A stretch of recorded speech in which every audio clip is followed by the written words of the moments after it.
Nouvelle session de l'information sur Iroko Media TV. C'est le deuxième rendez-vous de l'actualité. Fidèles amis internautes, bonsoir et bienvenue. On ouvre ce bulletin d'information avec les échos du palais des gouverneurs.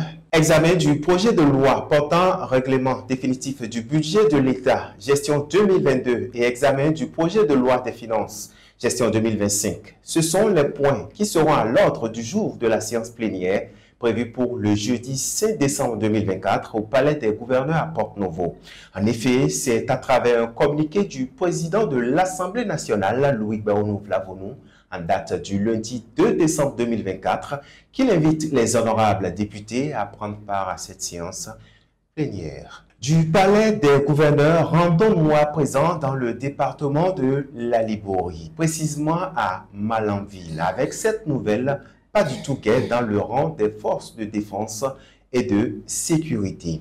Une attaque menée par des individus armés non encore identifiés a ciblé des militaires victimes dans la nuit du dimanche 1er au lundi 2 décembre 2024 dans cette localité. Cet incident, survenu vers 1h du matin, a coûté la vie à 3 soldats et en a blessé 4. Cet incident, survenu vers 1h du matin, a coûté la vie à 3 soldats et en a blessé 4 autres. En effet, les militaires victimes participaient à l'opération Mirador, une mission de surveillance du pipeline Bénin-Niger. Il est à souligner que malgré l'intensité de l'attaque, les infrastructures du pipeline sont conservées intactes. Et puis on s'intéresse à ce phénomène de l'immigration clandestine qui visiblement a la peau dure avec le rapatriement de plus de 200 Béninois de l'Algérie. Grâce à l'implication des autorités béninoises, ces migrants seront rapatriés en 2 vagues, ce mardi 3 et le jeudi 5 décembre 2024.